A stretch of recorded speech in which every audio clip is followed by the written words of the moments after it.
Hi hello welcome back to our channel. మరొక latest న్యూస్తో మీ ముందుకు వచ్చాను. అదేంటంటే ఇందిరమ్మ ఇళ్లపై బిగ్ అప్డేట్. రెండో లిస్టు ఎప్పుడు వస్తుంది, ఎవరికి వస్తుంది, మరి 5 లక్షలు ఇస్తున్నారా లేదా? 5 లక్షలు అంటే ఇల్లు కట్టుకోవడానికి ఆల్రెడీ మనం చెప్పిన విధంగా, ప్రభుత్వం చెప్పిన విధంగా మరి ఇల్లు కట్టుకోవడానికి 5 లక్షలలో బేస్మఠం లేపిన వారికి ₹1,00,000 ఇస్తున్నారా లేదా? ఇలాంటి అప్డేట్స్ అన్నీ తీసుకొచ్చాను.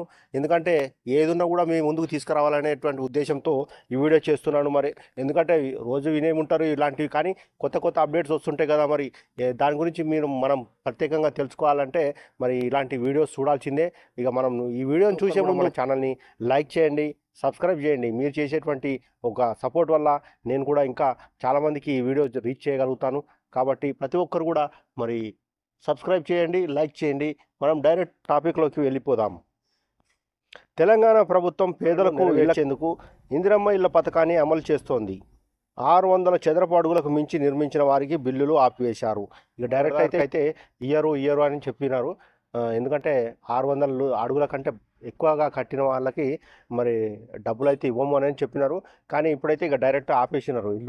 వాళ్ళకి రావాల్సిన డబ్బులు ఏవైతే బేస్మఠం లేపినాక ₹1,00,000 ఇవ్వాలనో అది మాత్రం ఇవ్వకుండా ఆపేసినారు. ఎందుకంటే ప్రభుత్వము మరి 400 నుంచి తక్కువ 600 అడుగుల చదరపు అడుగులకు ఎక్కువ కాకుండా కట్టుకోవాలని చెప్పారు. ఏం చేశారంటే మరి స్థలం ఉంది కదా అని చెప్పేసి కొంత అప్పులు తప్పులు తెచ్చుకోవడము అని కట్టడానికి ప్రయత్నం అయితే చేశారు. ఇలాంటి వెరిఫికేషన్లో బయటపడినప్పుడు వీరికైతే డబ్బులు ఆపేసినారు. ఇంకా వీళ్ళు ఇందిరమ్మ ఇళ్ళకి అర్హులు కారు అనే వీళ్ళకు చెప్పేసినారు. తమ పేదల ఇంటి కలను నెరవేర్చాలనే ఉద్దేశంతో తెలంగాణ ప్రభుత్వం ఇందిరమ్మ ఇళ్ల పథకాన్ని అమలు చేస్తోంది. కానీ ఈ పథకంలో ఇళ్ల నిర్మాణ విస్తీర్ణంలో లబ్ధిదారులు ఒక స్పష్టత లేని పరిస్థితి ఏర్పడింది. 400 నుంచి 600 చదరపు అడుగుల మధ్యలోనే ఇల్లు నిర్మించాలని ప్రభుత్వం షరతులతో అయోమయంలో పడుతున్నారు. కొన్ని కేసుల్లో ఈ పరిమితిని మించడంతో మొదటి విడత బిల్లు ఆపివేశారు. ఎందుకంటే ఇక ఇప్పుడు ఇందాక చెప్పినట్టు మరి వాళ్ళు కట్టిన విధంగా ఇందిరమ్మ ఇల్లు అయితే మరి ఆపేసినారు. వారికి రావాల్సినటువంటి బిల్లును అయితే ఆపేసినారు. అదిలో మార్పులు చేయకపోతే బిల్లులు చెల్లించేది లేదని అధికారులు చెప్పారు. దీనిపై లబ్ధిదారులు తీవ్ర అసంతృప్తి వ్యక్తం చేస్తున్నారు. గతంలో ప్రభుత్వం చెప్పింది సొంత ఇంటి స్థలం ఉంటే ఇష్టమైన విస్తీర్ణంలో ఇల్లు నిర్మించుకోవచ్చు, 5 లక్షలు మంజూరు చేస్తాం అని మోడల్ ఇళ్లను చూపించి ఎలాంటి నిబంధనలు లేవు అన్నట్టు ప్రకటించింది. ఇప్పుడు సడన్గా పరిమితి విధించడం అర్థం కావడం లేదు అని వాపోతున్నారు లబ్ధిదారులు. ఎందుకంటే ఇంతకుముందు మరి ప్రభుత్వం అయితే చెప్పింది మీ ఇంటికి కొన్ని మోడల్స్ అయితే నిర్మించినారు, విడుదల చేసినారు. అప్పుడు ఆ విడుదల చేసిన మోడల్స్లో మీరు ఇలాంటి ఇంటిని మీరు విస్తీర్ణం లేకుండా ఎలాగైనా కట్టుకోవచ్చు అనేటువంటి ఒకటైతే అప్పుడు చెప్పారు. లేనటువంటి మాటలు మాట్లాడుతున్నారు అని ప్రజలైతే వాపోతున్నారు. మరి దీన్ని మరి ఏ విధంగా మరి వేచి చూడాల్సిందే. లబ్ధిదారులు అంటున్నారు, ప్రభుత్వం ఇచ్చే 5 లక్షలతో పాటు మేము మా డబ్బుతో అదనంగా ఖర్చు పెట్టి ఇల్లు కట్టుకుంటున్నాం. ఇలాంటి పరిస్థితుల్లో పరిమితులు పెట్టడం ఎంతవరకు సమంజసం? ఇప్పుడు బిల్లులు ఆపేస్తే మా పరిస్థితి ఏంటి?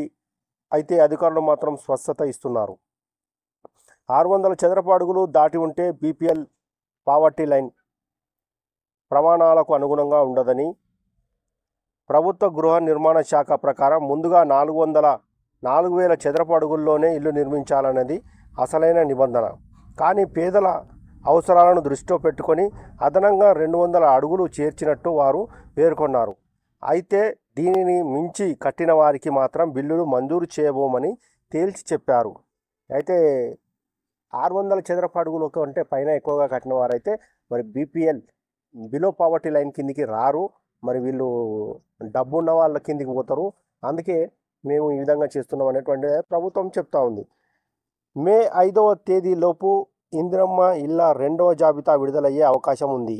అందులోనూ 400 నుంచి 600 చదరపు అడుగుల లోపే ఇళ్ల నిర్మాణం ఉండాలన్న నిబంధనను ప్రజల్లో విస్తృతంగా ప్రచారం చేయాలని గృహశాఖ అధికారులు జిల్లా యంత్రాంగాలకు ఆదేశాలు జారీ చేశారు. మే 5వ తారీఖు లోపల అని మళ్ళీ ఈ న్యూస్లో చెప్తా ఉన్నారు. 5 లోపల అంటే రేపు 2వ తారీఖు కాబట్టి 2వ తారీఖున మనకు ఆ యొక్క కార్యాలయాల్లో, జిల్లా కార్యాలయాలు, వాడి మండల ఆఫీసులలో మరి లిస్ట్ అయితే పెడతామని అయితే అంటున్నారు.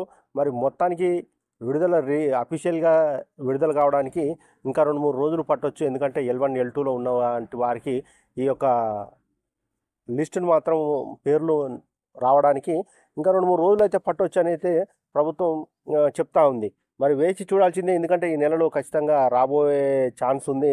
మరి ఇండ్లు ఎవరికి అదృష్టవంతులో మరి చూడవలసినటువంటి పరిస్థితి ఉంది. ఈ L1 L2 వారికి మాత్రం ఆ, డబుల్ బెడ్రూమ్లు కేసీఆర్ కట్టించినటువంటి ఏవైతే మిగిలిపోయి ఉన్నాయో వాటిని ఇస్తామని అయితే చెప్తా ఉన్నారు. మరి అందులో కూడా ఏమైనా పనులు వర్క్ సరిగా లేని ఇండ్లు కొంచెం ఇంకా పూర్తి కాని అలాంటి వాటిని ఉంటే కూడా వాళ్ళకి ఇచ్చేసి కొంత అమౌంట్ని అయితే ఇచ్చేసి మీరే వాటిని చేసుకోండి అనేటువంటి ఉద్దేశంతో ప్రభుత్వం అయితే ప్రణాళికను రూపొందిస్తున్నారు. ఈ యొక్క వాళ్ళు ఎందుకంటే ప్రభుత్వం వచ్చి చేపించి వాళ్ళకి ఇవ్వాలంటే కూడా అది అయ్యే పని కాదు. కాబట్టి ముందైతే ఎన్ని ఇల్లులు ఉన్నాయో వాటిని మొత్తానికైతే ఆ, వీళ్ళ పేరు మీద డిస్ట్రిబ్యూట్ చేసేస్తారు. చేసిన తర్వాత ఏ ఇండ్లు అయితే మరి బాగలేదో దాన్ని మాత్రం ప్రభుత్వం దృష్టిలో వాళ్ళు నమోదు చేసుకొని వారికి అమౌంట్ అయితే ఆ, ఇస్తారు. ఆ అమౌంట్ ద్వారాగా వీళ్ళు ఆ ఇండ్లని సర్చ్ చేసుకోవాలని ప్రభుత్వం సూచిస్తుంది. కాబట్టి ప్రతి ఒక్కరు కూడా మరి ఈ 2-3 రోజులు వెయిట్ చేస్తే ఎవరికి అదృష్టం వరించబోతుందో చూడాల్సిందే. ఇంకా మీ అమూల్యమైన కామెంట్ ఏమైనా ఉంటే కామెంట్ బాక్స్లో పెట్టొచ్చు. దాన్ని బట్టి కూడా మనం వీడియో చేద్దాం. అంతవరకు సెలవు. Bye bye.